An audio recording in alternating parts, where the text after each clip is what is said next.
Water, malt, hops, and yeast, the four basic ingredients that make up humanity's rich brewing tradition. But there's one ingredient that's been lost to time and relegated to obscure styles today. In this video, we go back in time to find beer's historical missing ingredient.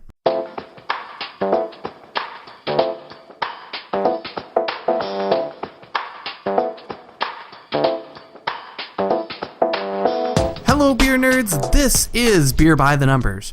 Brewing beer has been a worldwide tradition for thousands of years. However, widespread hop distribution has only been available for brewers for about 750 years. This means that for hundreds of years, the only way brewers could add spice to their beer was to use other plants. And one of the most common plants brewers used was the simple juniper shrub. If you're excited to learn about the missing history of juniper in beer, smash that like button below. Or if you hate beer history, you can, click the dislike button, but really, why'd you click on this video in the first place? Anyway, today on Beer by the Numbers, we give credit to juniper and examine its place in brewing history. Let's get started.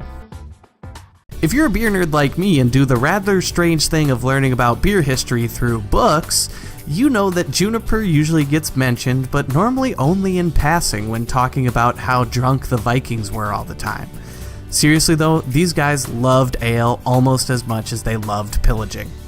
For example, the Oxford Companion to Beer says juniper is used in Nordic countries, particularly in sahti, and that it's used in gin. That's pretty much it. Through a bunch of one-off records, historians have been able to determine that juniper was used throughout beer drinking Europe. Iceland, Scotland, Scandinavia, Russia, Germany, and the Baltics all used juniper in their farmhouse ales. So why in the world do we modern homebrewers and drinkers not hear anything about it?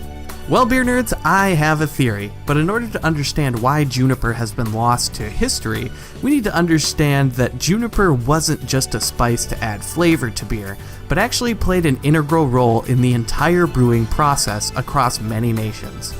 And no one style of beer exemplifies the many uses of juniper as sahti. Sahti is a farmhouse style with an extensive history that originated in Finland, but quickly spread throughout all the Nordic nations. Traditionally, sahti was brewed entirely with ingredients available near the farm. Generally, this meant grist made entirely of malted barley and a heap of juniper branches with the berries included, and sometimes other available herbs and spices. The malt and sometimes the juniper berries provided the fermentable sugars, with most of the prevalent flavor coming from the juniper. However, as a farm style, ingredients changed from one village to the next. But doing more than just being an ingredient in the boil, juniper branches along with a layer of straw were placed at the bottom of a trough-like vessel called a kurna. The wort is sent through the kurna as a means of filtration, but also allowed the liquid to pick up some more of that juniper branch and berry character. This can actually be mimicked by modern homebrewers by layering juniper branches over your mash tuns filtering device, or creating some sort of DIY kurna. Odd Nordland, the authority on Norwegian farmhouse ales, wrote, "This is no more than one might have expected, as a juniper decoction had to be prepared in any case during brewing, to be used for washing and cleaning." That's right, in addition to adding flavor and being a strainer, juniper was a big part in cleaning solutions used in a variety of cold weather countries for thousands of years. As any home brewer will tell you, sanitation and cleaning is of the utmost importance for brewing good beer.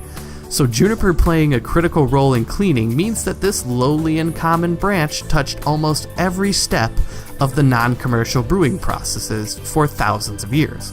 So why then do we not hear more about this when studying beer history today? I'd like to look at it like this. If you're a beer nerd and someone asks you about how a beer is or what the beer you're drinking is made of, would you mention the type of strainer that the brewer used after the mash or boil?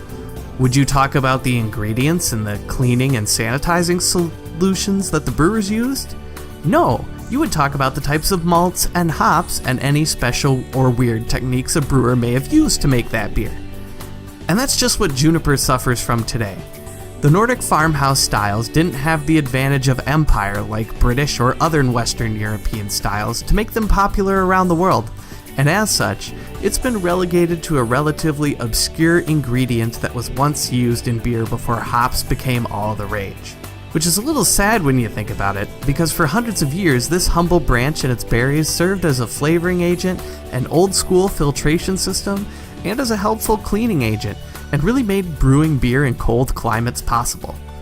In fact, if you think about it, Europe may just owe its brewing culture to the juniper-swinging barbarians who resisted Rome's hoity-toity wine culture for hundreds of years.